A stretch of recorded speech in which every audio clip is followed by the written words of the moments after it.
Hi, and welcome to my Expansion Scapes podcast. I'm Olga Aydınoğlu. I'm a shamanic healing practitioner, a writer, and an artist. In this podcast, I talk about traveling one's expansion scapes. And by expansion scapes, I mean the various landscapes or seascapes or whatever kind of scapes we have within ourselves, traveling our inner, deeper levels of consciousness, traveling our other lifetimes, traveling our belief systems, traveling our rule systems, traveling our inner assumptions, emotions, and whatever it is that we have within us, and if we travel them and become more aware of them, we have the power and opportunity to change our current physical lives right here and right now, less based on fear and fear-motivated intentions, and more based on love and expression of ourselves to our fullest, brightest, shiniest, healthiest personal selves. In this episode, I wanted to share with you my journey, my inner expansion scapes journey, so to speak, of 3 different lifetimes, which I decided to call Father, Mother, and Child, 3 past lives, and 3 different perspectives on the same karmic theme. And traveling these 3 different past lives of mine helped me to understand more of a very, very bright karmic theme that I have in my life, and gain the realizations I needed so that I can change my current physical life, away from a fear-based perspective and more towards the love-based perspective. And I want to share how relevant it actually can be to analyze your other lifetimes or your inner worldscapes to this particular real, I'm doing air quotes for those of you who have no video, very real physical lives.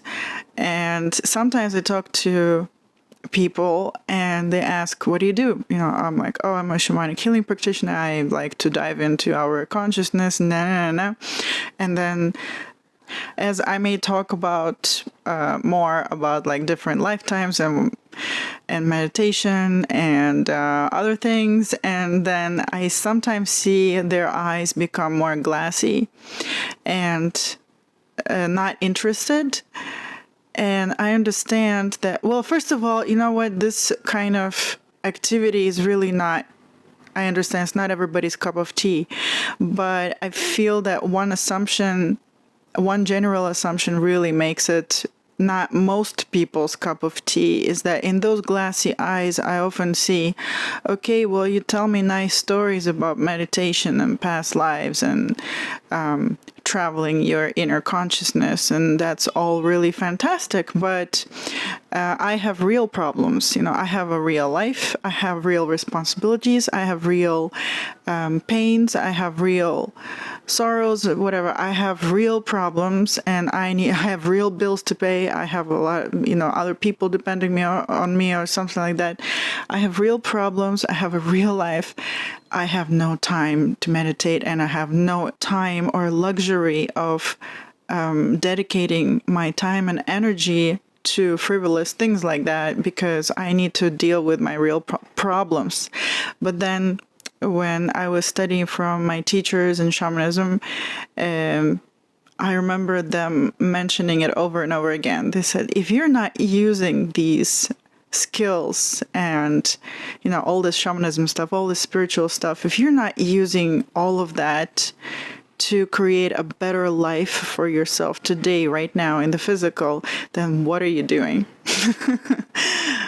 And I totally agree. And I want to say that, traveling all these non-physical, Akashic records, lifetimes, and all that stuff, it really does help to bring in new perspectives, new realizations, and like a new you that actually ultimately creates this physical life a little differently every day. So the more you dive in and you find things and you analyze things and you research things and you change things and you heal things and you forgive things, you change a little bit every day so that you can create a different physical life experience for yourself a little bit differently every day.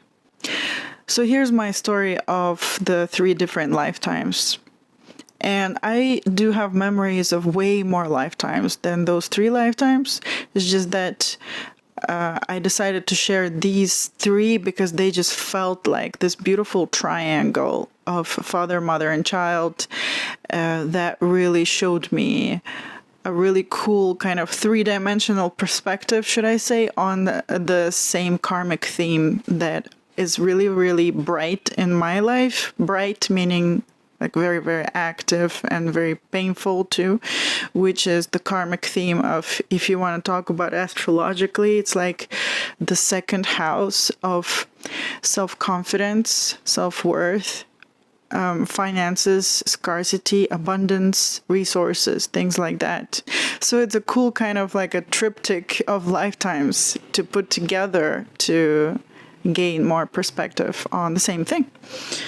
And these 3 lifetimes also make me think of the 3 ghosts of Christmas: the ghost of the past, the ghost of the present, and the ghost of the future. And also Christmas time is coming soon, so I thought that was a cool comparison. So the first lifetime I'm going to share with you is a lifetime that I already shared in different podcasts and on my website and probably on my YouTube channel as well.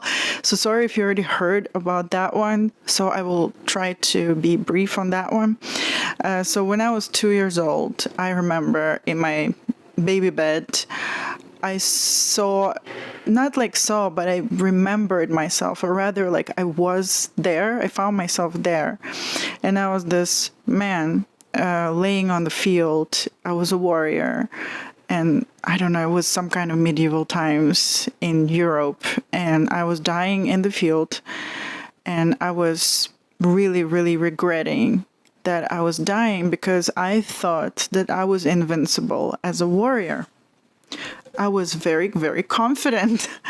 I was very confident in myself. I thought that I was invincible. And I had pretty cool reasons to believe so. I had pretty good proof because I have had many battles and I have been attacked by many men, warriors who tried to kill me apparently in battles. And guess what? I'm still alive. They never bit me and they're the ones that are dead. So, hey, I'm pretty invincible. I am invincible. So I was really, really confident in myself. And I really thought that I would never, ever, ever die in a battle. I would die, but not in battle. Oh, and at this time, I also want to mention like a little bit of a disclaimer that these 3 lifetimes actually have a lot of things that may be triggering, such as violence, death, and starvation, war, scarcity, things about children, and just really, really not pretty stuff. And I'll try not to share the terrible, gory kind of stuff because I think there's no point to it anyway. But if you feel that you're very sensitive to this and you'd rather not listen to anything like that, then I suggest skipping this episode because it's not pretty. So here I am lying on the ground, and the reason that I was killed was because I was somehow taken aside from the battle by 3 men on horses, and they it's just somehow they got me to go aside, and that was my problem because there were 3 of them, there was 1 of me, and in isolation they could get me with more resources. And I already see this karmic theme of confidence, resources, being bright and shiny again. And as I was dying, I was so regretful, and I was fighting this death. I was trying my best not to die, even though my stomach, I was leaning on a rock and my stomach was totally like destroyed by their swords. And I was just having my few last moments, I guess. And I was very regretful, not for myself so much, but more like I was regretful that I had a wife and a small son. And I was very sure that I could provide for them. They completely depended only on me. And I was so confident in myself that I will always provide for them because I am invincible. Because I will always be a warrior that wins and comes home with the booty.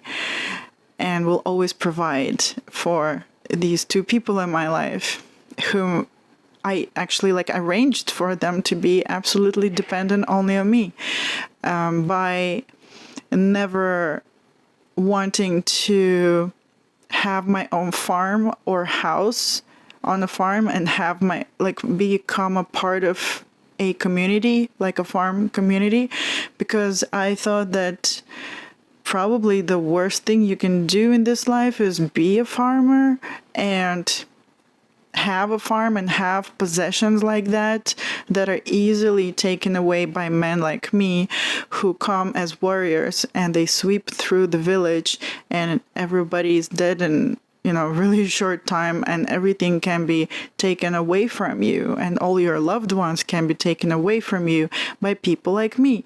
So my perspective at that time was that why would you ever do that? You're like a sitting duck. Somebody will come. Why? Because there are always lords that were fighting for land. There was also always this battle going on of the lords and ladies and then the peasants. So when the lords had their battles, it was the peasants who always lost everything. And the lords had people like me working for them, and I thought, man, it's like the worst thing in the world that I could do for myself is have a farm and be a sitting duck. And if I'm going to be working on a farm and not having battles every day, or at least training every day, then I won't even be able to protect my farm. Because first of all, I'm alone with women and children and old people. And, when the army comes, there's a lot of very, very, very strong warriors that are doing this every day, and they're in great shape. And even if you have a bunch of people who are strong in the village, still it's very, very hard to stand against a force of a lot of warriors coming at you, because you're just not training for battle every day. You're weak in that sense. That was my perspective. Whether that's true or not, in some kind of universal magical truth, I don't think there is a universal magical truth, but that was the perspective that I had in that lifetime as a warrior. And I was fighting not to die because I was feeling really ashamed what my wife will have to do to put food on the table for her kid in what I was thinking was a town. It didn't really look like a big town or anything, but I was like having a city life, and I was having this inner scream or shout for help or for protesting this death, because I wanted to continue. And I thought, if I'm still going to live, I'm going to change my perspective, because I was thinking I'm going to get a farm. I'm going to buy land because I had a lot of money from my warrior career, and I'm going to get some land. I'm going to make a farm, because if I die, then my wife and my son are going to have a community of farmers who are going to, it's like they're still going to have something. They're going to have that land, they're going to have the house, and they're going to have a community. So nothing as terrible as now is going to happen to them. And yes, there is a risk of us losing everything from warriors like me, but also I can do something about that. I was having those thoughts. Well, it's kind of like, well, I'd become the lord, of my land. And then there we go again with lords and ladies and the peasants, and I don't know. But I really wanted to go back and make a farm and change my life. And I felt somebody's, like some kind of beings, and I knew that they had my back. I knew that I could trust them. I knew that they had my best interests. So I felt them as Olga, 2-year-old Olga in my baby bed. And I was shouting at them. I was begging them to help me to go back. And I knew somehow that if I were to be alive in that lifetime and not die from that deadly wound in the stomach, I would not be Olga in this lifetime. Maybe I don't know what would happen to the 2-year-old, but yeah, I don't want to be nasty or whatever, scary. But yeah, I wouldn't continue to live as Olga. I would continue to live as that warrior man. And I was really trying hard to continue my life as that warrior. And I did not want to be Olga in this lifetime. I was like, no, I have unfinished business there. And my guides, now I know they're my guides. Back then I didn't know those words. So I just knew that I could trust them and they have an intention to help me.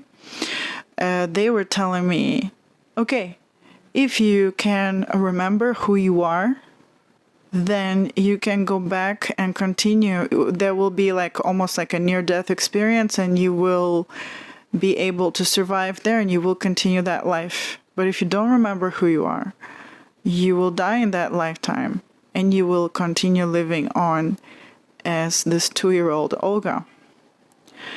And who I am to me at that time meant somebody who creates these lifetimes, who decided to become the warrior, who decided to become Olga. So it's somebody who is, I want to show like, higher than me. I really feel like it's actually like higher than me. It's my soul, or like oversoul. It's some kind of, it's my soul. And that memory of who I am was on the tip of my tongue. I really felt that it's right here. It's, how you sometimes want to remember an actor's name or the name of a song, and it's like in the tip of your tongue right here, but you just can't remember it. It was like that for me when I was trying to remember, who am I? Who am I? Who am I? And I kept asking myself, who am I? Who am I? Who am I? Because I wanted to, and now I understand why this was happening. They were letting me know that if I'm going to go up to that level of consciousness of myself, of my soul, from which I created this whole shebang, of like being a warrior, being Olga and whatever else, then I could also from that place change my perspective, change my decision, change things, where I could make like an administrative decision of changing where this whole thing was heading to from my Olga perspective. And I was asking myself, who am I? Maybe 100 times, and I started crying, and I remember I cried myself to sleep.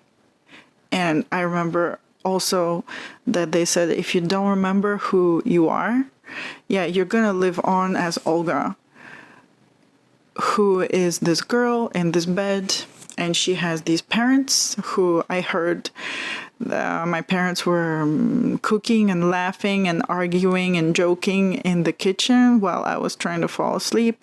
So I knew that if you don't remember who you are, you agree. And I'm like, yeah, okay, I agree. You agree that you will be Olga.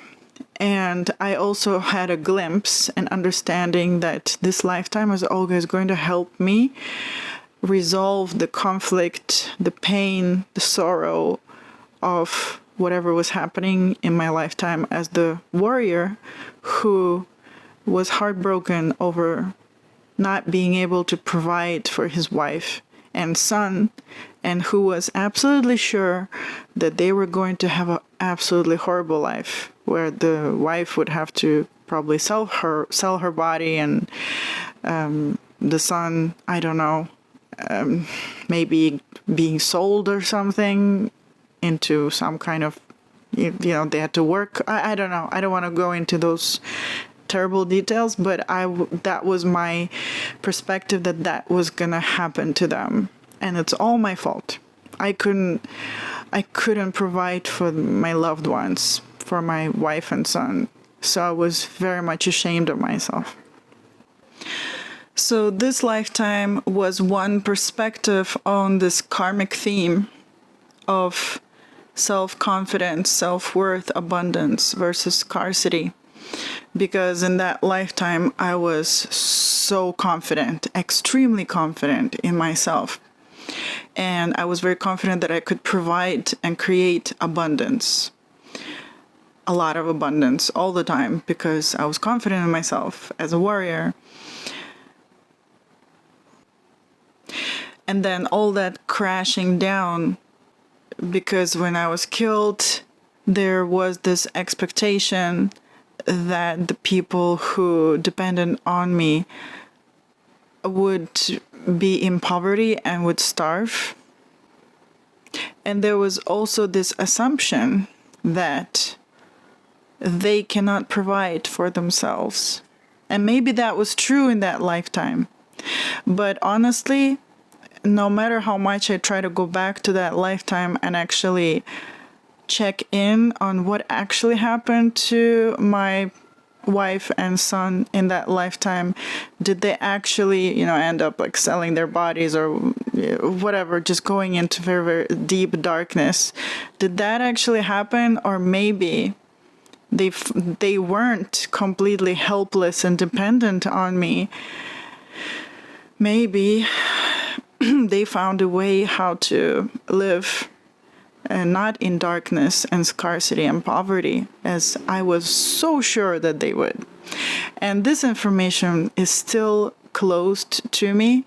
Partly I feel because I still haven't healed a lot of that stuff. I healed some of it, but I haven't healed a lot of it yet. And somehow I'm still blind, meaning I don't want to see what actually happened to them. And I know I can check into that. Like in terms of I've just seen so many of my lifetimes, and I've seen many lifetimes of many other people, my clients, Akashic Records readings, and I just keep doing this. As a job, I keep looking into other people's inner worlds. I know I have technically the capacity to be able to see this kind of stuff, but for me, for that particular thing, I'm blind, and it's because I still need to work through whatever it is. The next lifetime, with another perspective on the same karmic theme, I became aware of it maybe a few years ago when I was working with my shamanism teacher, and we were diving in and healing various things, and this lifetime came up. And I can actually feel how my throat is closing up, because this is still an issue that is very much alive in me, and it's really hard to talk about it. But I am talking about it partly to help myself move through it, and also partly to show how we can all do this, how we can all dive into ourselves and learn from different past life experiences, other life experiences, other perspectives, and heal ourselves and become different people today. And create different life situations, experiences for ourselves today. So the second lifetime that I'm aware of, not from 2 years old, but just a few years ago, it's that of a mother this time. So the previous one was a perspective of a father. And the second lifetime is about the perspective of the mother. So that in that lifetime, I was a woman, and it was some kind of wartime, and everybody was having a really hard time. Everybody was starving, actually. There was no resources. Again, resources, right? So it's like everybody was starving. Everybody was having this same problem as me. And I saw myself in an apartment building. So that wasn't like medieval times. I saw myself in an old apartment. Well, for me now it looks old, but at that time it was not old. Sorry about the noise outside. I'm recording with an open window because otherwise it's just really hot. So I saw myself in an apartment building between floors, and it feels like I didn't have, it was just one scene. It wasn't the whole lifetime, but I knew quite a lot of information about that one scene. So it felt like she was me. The woman, she had a husband, but it seems like he was in the war, so he wasn't available. Or maybe he was gone, that's it, like dead in the war. And so it was just her and 3 kids. And she had 2 kids who were old enough to walk and play around and shout and talk, and but pretty small kids. I don't know how old that is, just small. And she had a baby in her arms who she was breastfeeding and it felt like she had no more home to go to. And the reason she went inside this apartment building and was just standing in the staircase with her 2 kids and her baby. And she was there because it felt like she just needed shelter. So she had an option of being on the street or being in some kind of shelter. And she was afraid that anytime soon somebody would see her, like a homeless woman, and they would kick her out. So she was trying to be quiet and trying not to be seen or heard by anybody so she doesn't get kicked out. And I also she felt a lot of shame that she is homeless and that she has 3 kids. And it's like she was expecting that if she were to knock on the doors in the apartment building and ask for help, like ask for food for her children and herself, because they were all starving, like she thought, and she was like very afraid of seeing faces that are judgmental and that would look at her like, how dare you, or not how dare you, but how could you be so irresponsible to have 3 children and now look at you, you can't take care of them. So she was very afraid of seeing that and hearing that. And another reason she didn't knock on anybody's door was because she knew that everybody else was starving too. So she was thinking, I'm just going to ask for like their last piece of bread that they have today. I'm not going to do that. I'm not going to ask them to share the little resources that they have that they need for themselves.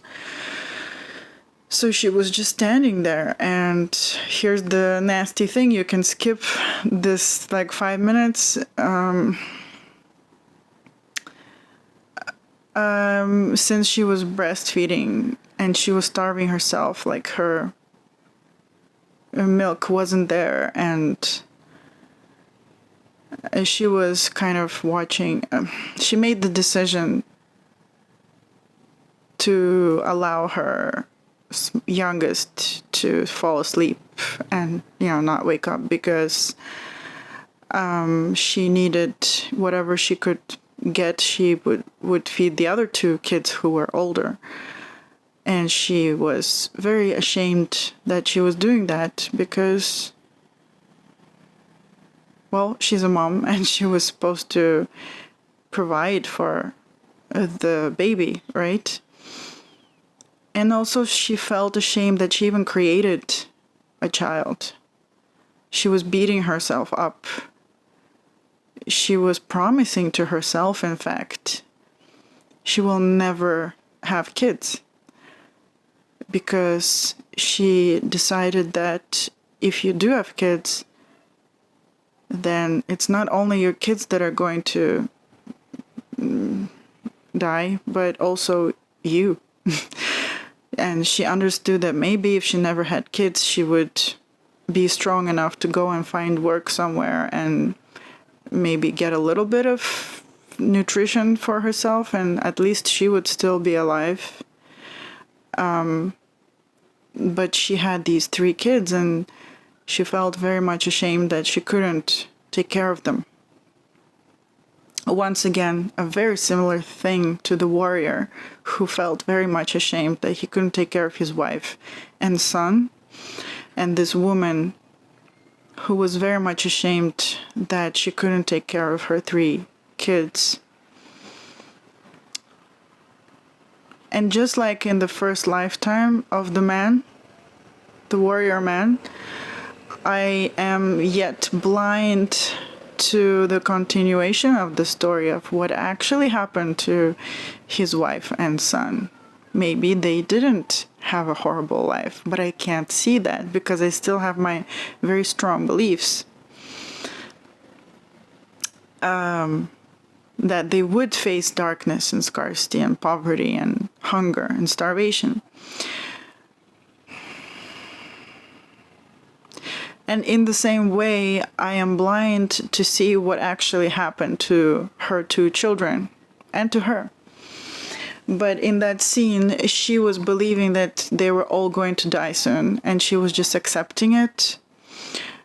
She was letting go of her youngest, and she was accepting that she's gonna go too soon. And yeah, she was just not really sure what about the other 2 children. But she was in... our beliefs are just as real as reality. So she believed that they're all gonna be gone soon because it can't continue. And those 2 little children were sometimes playing with each other, but also shouting for that they were hungry. And yeah, it was just a matter of time. In her perspective. And when I first saw this lifetime, I was mostly working on the pain and the shock and the shame and the guilt and the blaming, and also that belief of kind of like the 5th house karmic theme of creation. I call it the creation 5th house of children, creating projects, books, creating paintings, creating podcasts, okay, creating, I don't know, a garden, creating something and experiencing joy and pleasure. It's also a house of love affairs, right? Yeah, the house of creation. So I was working through healing my beliefs around creation, because even though like this ghost of the past, the woman is the one who decided to believe that it is much better not to create than to create, because she decided that if I create, there will be scarcity and there will be starvation. And I wrote somewhere here, yes, I wrote creation is starvation in my notebook as a belief that she had. And then I felt an opposite belief that I'm working towards, creation is satiation. So yeah, I was working on these beliefs and a lot on the shock of it all, and the shame and the blame and the guilt and the million other things that I had to process before being able to return to it quite recently, like maybe a month ago. And I had this almost like an injection of life juice of sorts, which was a curiosity, and it was a new kind of curiosity and question which I did not dare to ask myself a few years ago when I was working on this really heavy stuff. I did not dare, and I did not have the enough light even in me and love in me to ask a question. What do you think would actually happen if she would knock on the doors of the people in the building?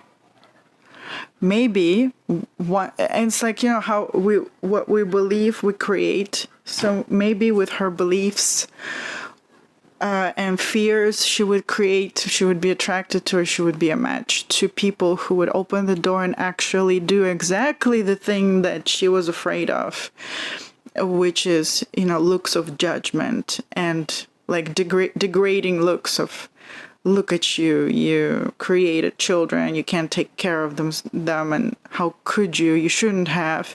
You should have stayed small and not expanded, like, because expansion is also creating things, right? Procreating yourself, expanding yourself, creating more of yourself, multiplying yourself in the forms and shapes of children, but also other projects, books, creations, whatever.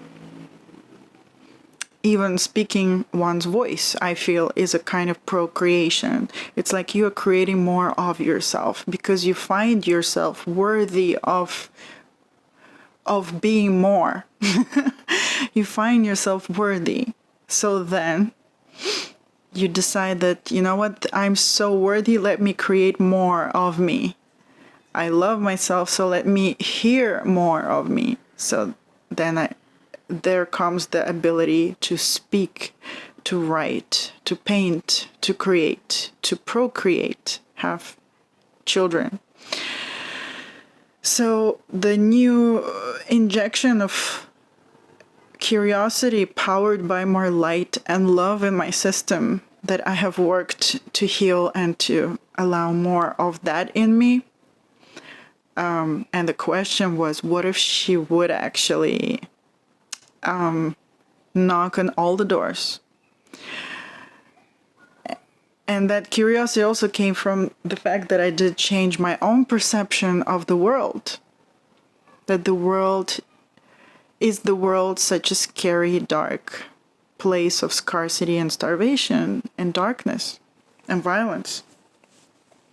Is it true that there would be nobody who would open the door and actually be perhaps not in a starving situation? Or perhaps there would be some people who would tell her, oh, I know of a place where you can go and you can get help.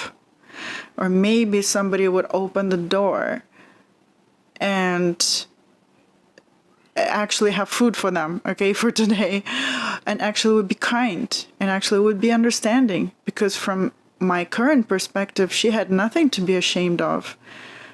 She procreated, she had children, and there was the situation of war and starvation. And yeah, they were starving, but after a lot of self-healing, I don't see why she should be ashamed of herself for creating children and not being able to provide for them. Now I don't see it. Like, I really don't see it like that. I have changed my eyes. From her eyes, I have changed our common soul eyes to different eyes. And with my new eyes, I am asking her, hey, change your perspective of the world and of yourself, as I have now, and knock on those doors. Don't keep yourself small, unseen, unheard, not having any voice, not being too ashamed to ask for help, being too ashamed to speak up and say, hey, I'm hungry. Hey, I have kids. I'm hungry. We're hungry. We're in this situation. Could you guys please help us? Do you have anything that you can spare? And I have been sitting with her in conversation and encouraging her to go ahead and knock and stop being ashamed of herself. Because as long as she's ashamed of herself, she can't knock on those doors. And even if someone opens, if she's still ashamed of herself, she'll probably attract a person who would treat her in the same way she is treating herself, with, looking at her with, oh, you should be ashamed of yourself. And here comes the interesting part of, I feel that every time I'm working with a lifetime, and I change thanks to healing myself, because I put in the effort, I really feel the absence of time, because I only see a scene of that lifetime. And maybe what actually happened after that scene is not what she was expecting and not what I felt that was going to happen. So I really do feel that all of our lifetimes are not really past lifetimes or future lifetimes or current lifetimes. They're all happening all at the same time. And we are always changing and transforming. And all of the lifetimes are connected by an intricate, I want to say, spider web of beliefs, changes, actions, curiosities, love, forgiveness, and also the dark stuff as well. So freedom of will. What do we choose to believe? And I'm being hopeful. I'm still blind to what really happens to her. Maybe she will knock on some doors, or maybe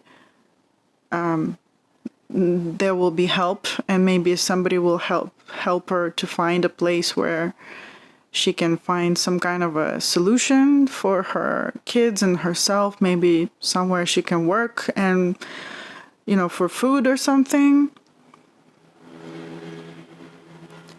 But I feel like to open those doors in our lifetimes, in our life experiences, we need to first open those doors within ourselves with healing, with forgiveness, with love, with light. And the more doors we open like that within ourselves, also more doors, the doors would actually open in the physical as well, where our physical life experiences would have also more light, more opportunities, more abundance. So that was a lifetime, or rather like a life scene, a scene of a life. And I was so sure that they were all going to die because, a few years ago, I was so sure that they were all dying and they were dead. I was actually sure they were all dead. Do you know why? Because she believed that in that scene. She was believing that, and she was letting go, and she was coming to terms with, we're all going to pass away soon. But that was her belief, and that was her getting ready for it. And I believed her. When I saw that lifetime, I believed her. Because she believed it, and I believed her. Because I was still very much same as her. I still had a lot of her beliefs, a lot of her fears, a lot of her decisions, a lot of her promises to herself, not to procreate, not to create, not to speak, not to ask for help, all these things, to be ashamed of herself and things like that. So it's like in herself, she was thinking, either I need to be a super duper amazing invincible warrior, or I'm nothing. And yeah, those two lifetimes are very much connected, of if I'm not everything, I'm nothing kind of thing. But does that really mean if you find yourself in a situation where you have no resources, starving, does that mean you should be having these beliefs about yourself, that you should be ashamed of yourself, and that there is nowhere to find a solution or opportunity for help? Anyway, so I'm not talking about like some kind of worldly truths again. I'm just talking about the perspective of that woman that is me, was me, but now in this lifetime as Olga, I have changed and my perspectives are being changed. And thanks to that, I can see her in a different light, and I can send her love, and I can send her forgiveness, and I can send her how much I value her, like, you know, self-worth, how worthy she is just being her right now, just being her, trying to make sense of the terrible, horrible, hard situation she's in. And I have hope at this time that, you know what, I hope that she knocks on some doors. Maybe not in that building, maybe in the next building, maybe in the next building, maybe 10 buildings down the street, somebody will help. I have that hope. And I have the hope of me being able to see what really happened to her. And as I say happened, I am reminded of the fact that there is no time, and maybe I'm still creating that lifetime by me changing myself today. And if I never were to be introspective like this, if I never had the desire and curiosity to go within myself and to heal myself, then I feel that for sure, yeah, she would die. Why? Because I didn't change myself here now. Why would there be any change in that woman than back then? It would be the same. So yeah, we have free will. We have the power. We can empower ourselves to see that we actually do matter, and we can empower ourselves to change ourselves, and even to change our past lives. And perhaps not the physical actions of the past lives, but how we have experienced certain things in retrospect. And I'm talking about having seen another lifetime of mine where I saw that the physical actions were still the same before and after healing. But the difference was that person, me, my incarnation, having a different experience of that physical situation. Like having a lighter experience, a more positive experience with more love for themselves, and also seeing the world differently. Okay. So that was the perspective of the mother and the father who couldn't provide for their kids. So that was a lifetime of a mother's perspective of the same karmic theme of abundance versus scarcity, self-worth, and confidence versus unworthiness. And yeah, I feel like she felt unworthy of help, unworthy of love, understanding, and a bunch of stuff.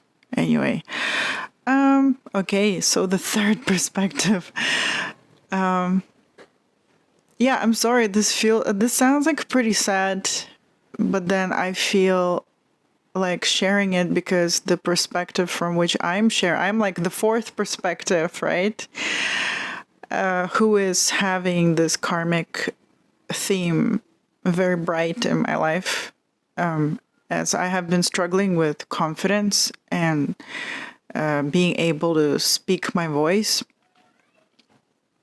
Yeah, so I'm like the fourth perspective.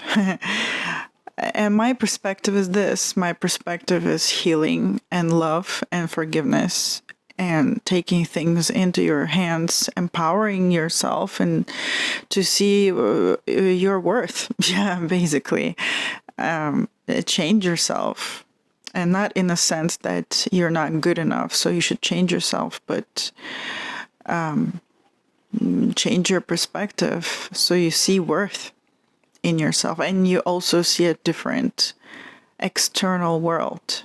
Because I think our beliefs, if we believe that the world is all, doom and gloom and terrible, that's pretty much what we're going to experience. And we're going to take action to help us prove that, yeah, see, told you, this is how the world is.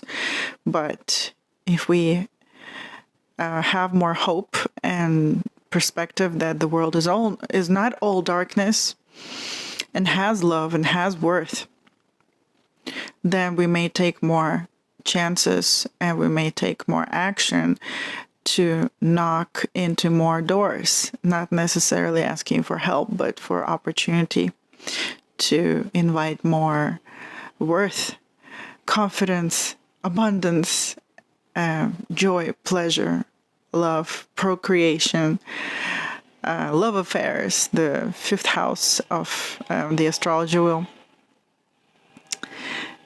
Yeah, so that's my fourth perspective. Anyway, going back to the third perspective, which I didn't share. Sorry.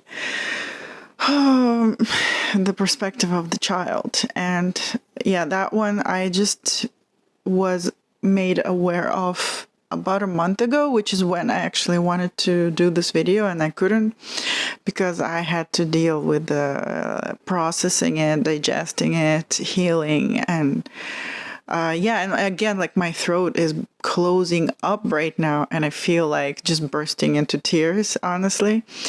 But my perspective changed. Anyway, so that was a life. I was asking the reason I was shown this lifetime. I think the bigger reason is just like, yeah, I'm meant to work with this in this lifetime as Olga. Anyway, just like when I was 2 years old, I was shown that this lifetime as Olga with these parents, with this childhood, with this, by the way, my childhood was full of scarcity. Yeah. That would help to resolve that lifetime of the warrior. And now I also know that is meant to resolve more lifetimes of mine, not only of that warrior who was pretty confident.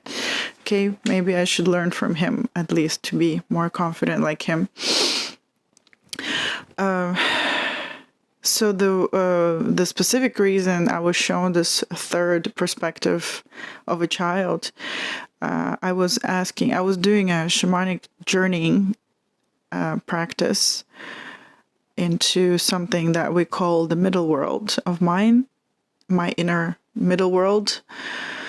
And my question was to allow me to see how or why or whatever I needed to know about how I am overlooking myself.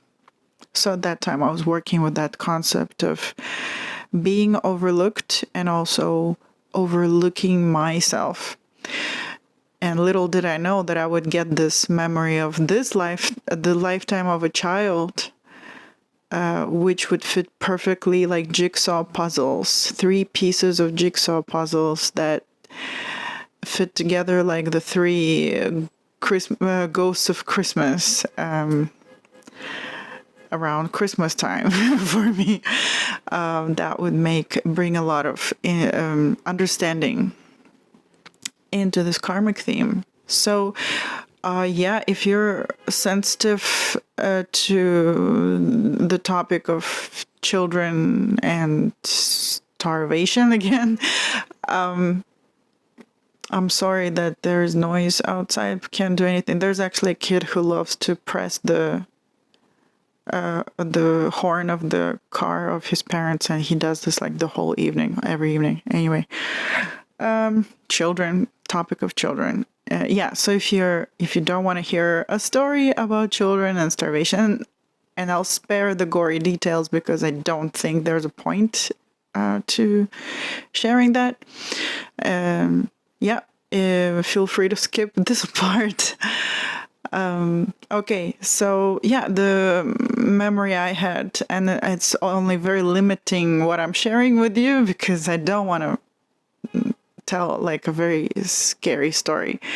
But yeah, that perspective is basically of a child. Okay. And again, it was a time of war.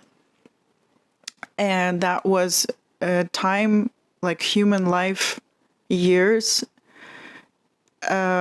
In human life years, it was somehow before the woman. So in human years, it was before the lifetime of the woman. And again, there was a story of how I saw a scene in a family home of my family where I was a child and I was a boy, and I think I was maybe like 7 years old or something, and I was the oldest kid. And we had a situation where there was a siege of our, I don't know, what do you call it, country? I don't feel it was even a country. I don't think there were countries back then. But it was a siege and kingdom. Probably kingdom. It was a siege, and it was like pretty deep into the siege. So the people that were surrounded and stuck in the whatever that was, like I'm going to say town, I don't know what the technical word for it is, a settlement, a community. They were pretty deep into the siege. So again, there was starvation because of the siege. And people were just doing everything, like all these desperate measures to survive, going into those terrible, desperate measures that we kind of don't speak about. And yeah, in that scene, I saw myself, and there was a fireplace, like a furnace, old furnace type of thing, where like people cooked food in it. And there was a mother and a father, and I felt like I was the oldest child, about 7 years old, and I felt like, I felt pretty old. I was like, I was the oldest kid. And the other two siblings I had, and there's like 3 kids in one of the lifetimes with the mom, and there's 3 kids in this one, and I feel it has significance as well. My 2 younger siblings were maybe of ages 3 and 4, and they were always together and always playing and fighting, just like in the other lifetime of the woman who had 2 kids of approximately the same age, and they behaved very much the same way. They were together playing, fighting, shouting, being noisy. And then there was the younger baby who was separate from them, who was the one, starving to death. And in this lifetime where I'm the child, I'm also like a child who's removed from my siblings. And I felt a kind of responsibility even for them because I was older and I could understand more things. And I also felt that I could hold my hunger better than them. And they were screaming for food a lot. They were complaining a lot and crying. And when they wouldn't be extremely hungry, they would be, just shouting. And they were always noisy. They were always doing something. They were always noisy. and the two parents were busy doing something in the middle of the room, which wasn't something about food, but it was something that they thought that would help bring food in the house or create food somehow. And I don't really see what they're doing, but they were doing something, and it was taking up all of their energy and focus and concentration. And I saw myself, I have retreated into a darker side of the room. And I felt responsible and more of an adult than the two other kids. And I just decided that it was my responsibility to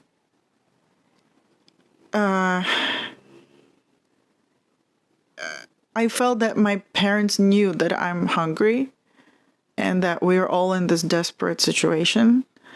And there is no need to, rub salt on the wound, so to speak.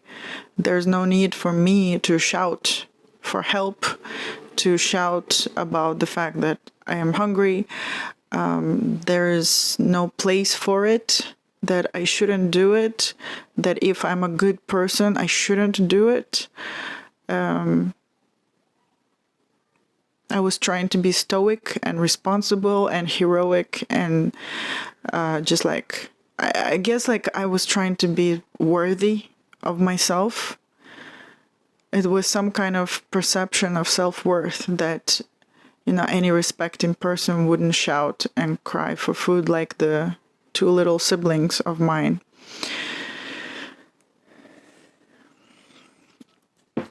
And also I felt that my parents didn't need to hear a third voice that's just going to scream and shout and scream and shout. I felt that, they know that I'm hungry, and just as soon as they will have more food on their hands, surely they will give it to me because they know how hungry I am. And I was practicing some kind of self-soothing, almost meditation, that I didn't know that I was meditating or practicing any kind of self-disassociation practice, but I was doing that. I was trying to find ways how not to feel my hunger pangs so that, I could just endure it better. And eventually I just kind of went to sleep and never to wake up. Anyway, that's as far as I will go there, because there was way more terrible stuff there, so I don't want to share that.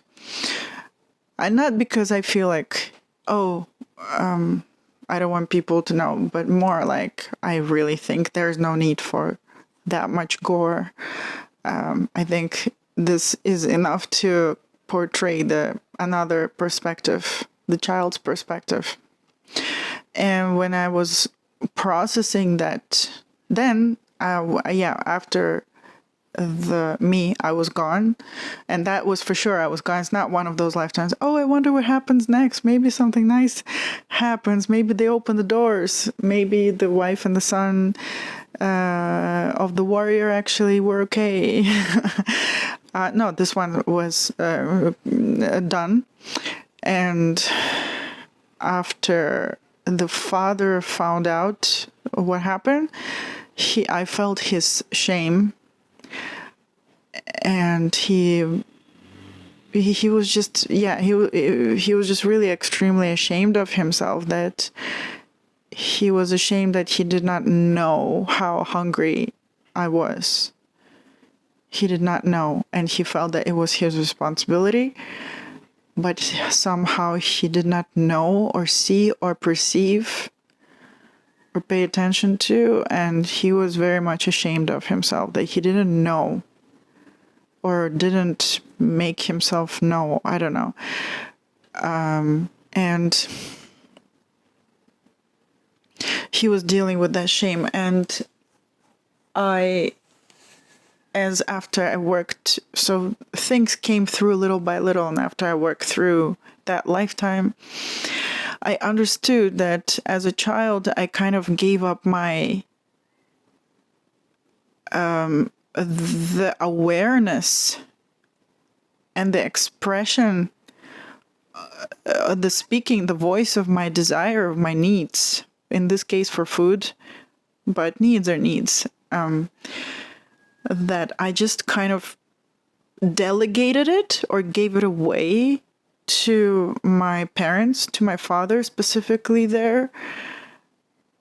And I just entrusted him to meet my needs. I entrusted him to feel my needs, and I entrusted him to meet my needs. And it's not about creating rules who's responsible for what. And there was a time when I was in my healing journey there, where I was tempted to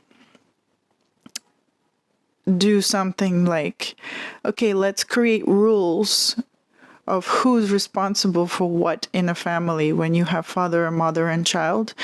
Who's responsible for what? And let's create rules for judgment. Let's create rules so that we can assign responsibilities, and let's do that so that we can assign blame to the right people. Oh, okay, based on these rules, these people are to blame in this situation, and let's assign punishment, and then we're done. Okay, this person is guilty. It was their fault. Therefore, let's just assign punishment, and that's that. We're done. But it's not really like that when you have been also the father. I mean, it can be like that if you are looking at one perspective. And maybe it can be useful if you're looking at one life, or you're having like one physical life where, the judicial system has to exist and it makes sense. But when we're looking at lifetimes and being on different sides of the blame game, then that action of assigning blame and punishment and creating rules for further action, I feel is not helpful for healing. Just assigning blame and punishment is not effective for healing from my experience. It doesn't create healing. In fact, from my perspective, it creates more like rules for the future. Okay, let's create rules for the future. And from then on, we're going to act like this.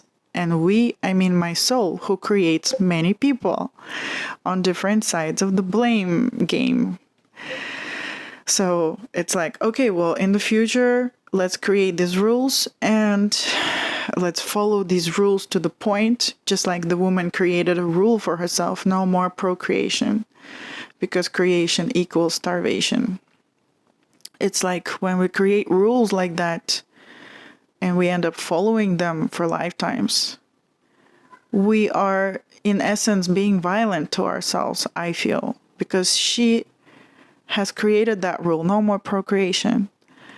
And by doing that for many lifetimes, she is, by following that rule, if not by not creating physical children, but maybe not speaking, not expressing herself, not creating any evidence that she like that soul exists, my soul. Well, she created future violence of herself, where she is not allowing herself to express herself fully. She's not allowing herself to live fully. And that, in my perception, is self-violating when you're limiting your expression of your life force, expressing yourself fully, completely, and wholly. To me, that system, doesn't really help in like over multiple lifetimes. It doesn't help. On the contrary, it creates self-limitation and further self-limitation. Okay, so I turned on the light because it's getting darker where I am. So instead of assigning blame and punishment and creating further rules for self-limitation in other lifetimes, I decided to look at it with other eyes, with new eyes. And what I saw was how I, as the child, and the perspective of someone being a child or an adult when you're looking over multiple lifetimes ceases to exist because the child is ancient and the father is ancient. And what keeps living on is our inner convictions, which we recreate and keep reliving whether we're young or old. So the beliefs of the child and in that lifetime, I feel, came not only from his 7 years of life and how he was raised, but also they came from previous lifetimes, such as... And it's so weird because the woman's lifetime is kind of in the future, but I feel her decisions were in him, in the child. So yeah, the time thing is really not straight. It's really not linear, you guys. So yeah, what I observed with my kind of, I like to call it baby eyes, looking at myself anew, letting go of as much as I can and looking at myself like on a blank sheet of paper type of thing, like seeing myself for the first time. What I saw was that I was delegating, and I feel like it's a kind of codependency and enmeshment. It's agreement of functions that are ours, but sometimes we delegate our essential life functions to other people, and that's when we create codependencies and enmeshments, and guilt and shame. And so yeah, the child, the 7-year-old me, delegated the function, the essential life function of expressing my needs, expressing my hunger. In that case, it was only for food, but I feel if he would survive, he would also do the same thing, not only for food, but for other needs as well. So he delegated, the 7-year-old me delegated that essential life function of expressing one's needs to my father in that lifetime. And after the death, I felt my father accept that delegation. He accepted it, and that's why he felt extremely ashamed. And then, to make it more complicated, the soul of me as a child who was watching what happened after I passed away, I was still somehow hanging around and watching and knowing what happened there. As I was watching my father feel a lot of shame, I also took that shame into me. So there's a lot of stuff happening of like limits and boundaries being broken, and my stuff going into his inner self, and his stuff going on to me because I accepted his shame as my shame, because it was my need for food and I did not shout enough. I understood that if I were to make noise and shout and make my needs more clear and noisy and loud, I was thinking, of course I can't be sure, but I was feeling certain that at least I would know that I did everything I could to survive. That maybe, perhaps, I would trigger them into doing more, into trying to procure food in this situation. And maybe I would change their actions. I would change something that I would actually get more food and I would survive.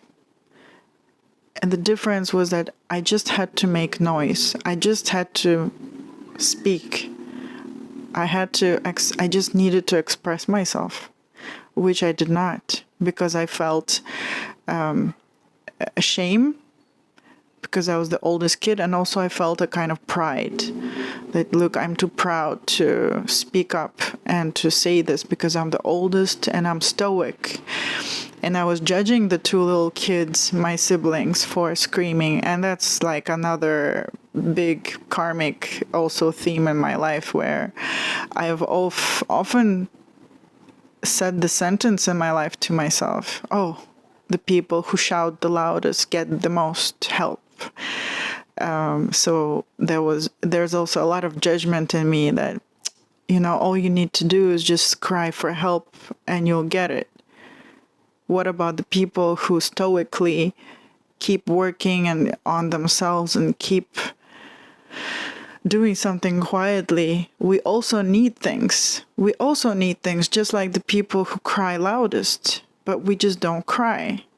And I have this in this current lifetime, the judgment of people who cry for help.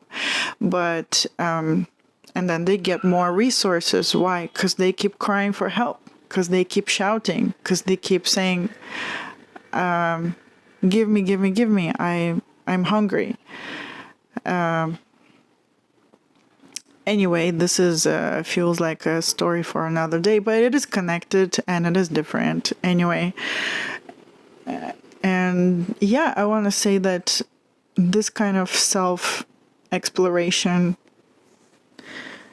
healing, traveling of one's expansion scapes, the reason to do that is not to create more rules and to create more blame and to create more shame and to create more punishment and to victimize or be victimized. It's to resolve. It's to transcend all of that. It's to find a new way with more love for the self, first of all. So I bet this story was triggering in a million ways and probably offensive to a lot of people if they choose to be offended. We have choices. We have choices. And today I made a choice to speak my voice. I decided that I am worthy enough of, and my stories, my healing stories are worthy enough of being procreated, expanded in the form of sound waves and video pictures. I feel that this podcast is kind of like my child, and my YouTube channels and my stories and my paintings and everything that I do by making noise, by speaking, by expressing, is me healing myself, actually. And is me living the concept which I read earlier to you guys, opposite to the woman, that woman's belief that creation is starvation, moving into creation is satiation. Because at least in this lifetime, I'm learning the value of seeing your own value, seeing that you're worthy, and the value of speaking, the value of expressing. And in a way, me recording this podcast is me expressing my needs, like expressing that I'm hungry in the lifetime when I was a kid, today, and also in the lifetime when I was the woman who didn't knock on any doors and didn't ask for help, and as the kid who never said that he's hungry. In this lifetime, I am expressing my needs, but I feel that in this, I'm not, obviously not asking you for food, right? But I am expressing some kind of a very deep ancient need. I can't put it in words. I don't know what I'm expressing, but I know I'm expressing something. And in expressing a need, I'm also creating satiation. So it's like that sentence that I said, the opposite of creation is starvation, creation is satiation. And I feel that every time I record a video, I paint a painting, I do some kind of procreation of myself, which not necessarily comes as in the form of a physical human child, but as a painting or a story or something else, or a workshop even. I feel that, yeah, I'm procreating and I'm experiencing the truth of creation is satiation. Every time I do something like that, I feel slightly more satiated. It's like I'm getting my food. I'm getting my needs met. And it's not just food, it's deeper. We have a lot of needs, right? Yeah, I feel like I've shared probably enough, and I'm sorry that this is a long episode, but I did my best to share 3 lifetimes or scenes of 3 lifetimes, 3 perspectives of the father, mother, and child, shedding light on the same karmic theme of abundance, self-confidence, and all these things. But also, I wanted to share quickly I'm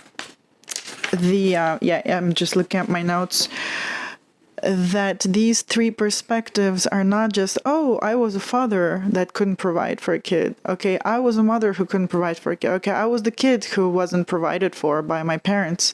And that's that. But I also learned that and when I said that, let's not assign, let's not create rules and assign guilt, shame, blame, and punishment, and further stricter rules. At that time, when I was seeking something else that's more constructive and healing, I got this image of a triangle. And, well, this is not a triangle, but a triangle, and one of them is the father, mother, and child. And I realized that this is my inner masculine, the divine masculine, the divine feminine, and the divine child. But also in shamanism, at least I learned and experienced the divine father, the divine mother, and the divine child, and the relationship between them. So I feel like if this healing were to go deeper, and surely it will, yes, it's the full expression of my inner father, my inner mother, and my inner child, irrelevant of how old I am in this lifetime or any lifetime, irrelevant of my gender, irrelevant of even if I'm human or not, irrelevant of that. Yeah, so that's like I feel like that triangle is like a door opened for the next thing, to explore, to travel further expansion scapes, to learn more, heal more, express more, realize more, grow more, expand more, away from a fear-based life and towards a love-based life. Okay, I really appreciate it if you listen to this podcast all the way. I'm sorry about the noise outside. I can't do anything about it. They have a right to express themselves. Thank you for listening. Please like this video and subscribe to my channel if you liked this story and want to hear more. things like this and help me grow with the algorithm. I appreciate you, I acknowledge you, and I love our interaction. Thank you, and I hope to see you again. Bye bye.